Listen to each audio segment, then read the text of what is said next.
Hello, my name is Bob D. Hilster, and I am your particle model guru. Today is a second video concerning light and the dispersion of light. And last time I asked everybody a question: how many reflections, refractions, and dispersions in this picture? This is a drawing, and I'm going to give you my answer today. I did not get any responses. Nobody attempted to answer this one, but here's mine. There are 8 reflections, refractions, and dispersions in that drawing. And one of the interesting points is that in that drawing, go back to it, of the reflections, only one is outside. Only one is outside. All the others, like this one, are inside, inside, inside, inside, and so on. So I'm asking an open question again. What causes the light to reflect at the inside of the edge of a prism? Now, it's one thing to have it reflect on the inside of a bubble, which is made of water, which has 2 surfaces clearly. This is a prism. What causes the light to reflect at the inside edge of the prism? Okay, so this is the second part 2A in dispersion. Part 2B, I'm going to attempt to give several answers, maybe the first one that I had for dispersion, but this is on dispersion specifically, and a description of light. So this is dispersion, and this shows all 3 as said last time, but you have incident white light, and dispersion is shown by the fact that the red is refracted at one angle while the blue is refracted at another. The fact that they're different frequencies and have bend at different angles is what is called dispersion. And here's a definition, a common definition for dispersion. In optics, dispersion is the phenomenon in which phase velocity of a wave depends on its frequency. In other words, red bends less, blue bends more, and so we're saying, well, it certainly looks like it depends on its frequency. Doesn't sound wrong. But last time I gave this slide. This is a copy of the last slide, and I'm going to read the bottom only. Owing to the change of the medium, the phase velocity, again we're talking phase velocity of the wave, is changed, but its frequency remains constant in refraction. Well, either it remains constant or it's dependent on the frequency. That seems like a conflicting definition. How can a wave velocity depend on frequency with dispersion but be independent of frequency with refraction?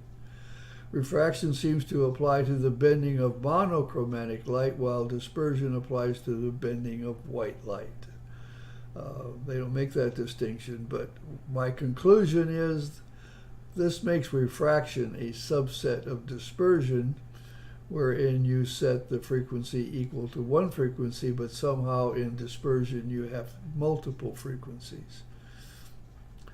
Okay, I'm going to want to talk a little bit about white light, because that's what comes into the prism, and if you're going to understand how you get the rainbow, we need to understand what white light looks like. Well, here's a very good drawing of 2. Well, these are drawings, yes, to be sure, because this is the incandescent bulb on the left, shows very little blue and lots of red and whatever the dark is, ultra red, I guess. And this is a LED, a white LED, giving out again a little bit of blue, lots of green, and so on. It's interesting. Our eyes see both of these as white. So, you know, they're all there, so to speak, although not much here and not much there, or very little blue down here. All the frequencies of the light are there. They're all frequencies, or all wavelengths are there. It's amazing. Okay, the particle model for light. This is another slide I showed last time where I indicated to me that at least the wavelength is real because you have a bunch of G1 particles flowing to the right at or about speed c, and there's more here and more here, and I call that the peak. And the distance, literally, the distance between the peaks is the wavelength. If you want frequency, frequency is calculated, and hence I don't consider frequency a real phenomenon. To find it, you have to do math. Nature doesn't do math. Okay, so here's one, taking this and using red, green, and blue. I drew this simple drawing up, where in one part of a light beam hitting the prism, and this is not the whole thing, just one tiny piece of it, we have red, green, and blue. Red, green, and blue. Red, green, and blue is what I choose now to use a combination of that to represent white light, but really all the other frequencies are in there. All of them are there according to the spectrum analysis. They're all there. Okay, well, I gave two previous videos, one titled The Candle, the other one titled The Light Bulb, and when I described how this white light is developed, you have random vibrating atoms releasing G1 particles at speed c in all directions. And to expect that candle to output a light that is like the streams that I just showed doesn't seem realistic. Neither does it seem right for a light bulb. In a light bulb, you have G1 particles flowing through the filament. The filament gets heated up because G1 particles keep beating on them. And then those G1 particles that flow through get pushed out by the atoms, again vibrating at who knows what frequency and whether they're in phase or not. So white light to me is not this way. It's not that way. It's not perfect sine wave. It's more like this.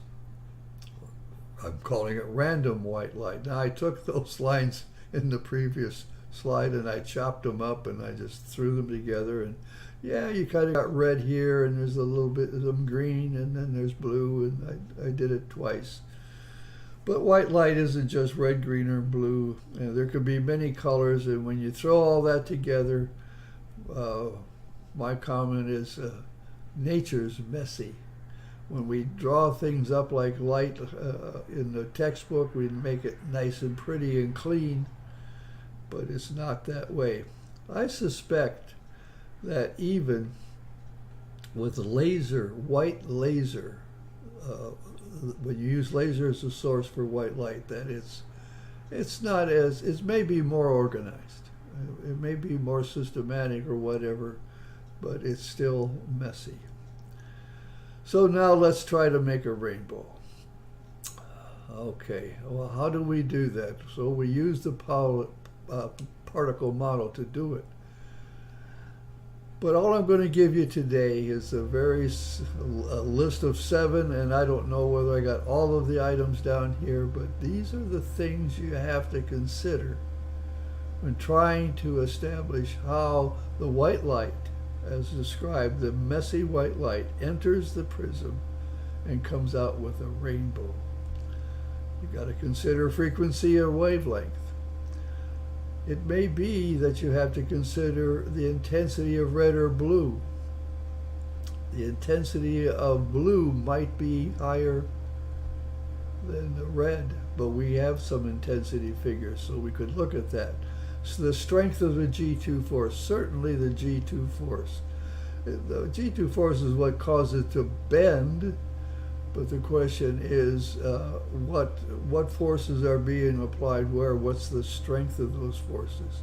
the speed of the G1 particle. You heard me say last time that the G1 particle speeds up as it goes in, and then it continues to speed up halfway through and then slow down on the way out. Length of the path, how long the path is.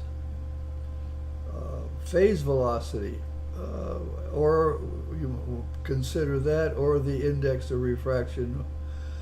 I'm going to have to pause there, and I'm going to have to take my best shot, or maybe my worst shot, trying to explain this. Because I don't have a 100% answer. I can't give you okay, here it is, guys. This is exactly what's going on. I got it. I know it. We're going to consider some of these in the next video. My name is Bob D. Hilster, and I am your particle model guru. Tune in next time when I'll explain more of the universe using the particle model. Thank you for your attention.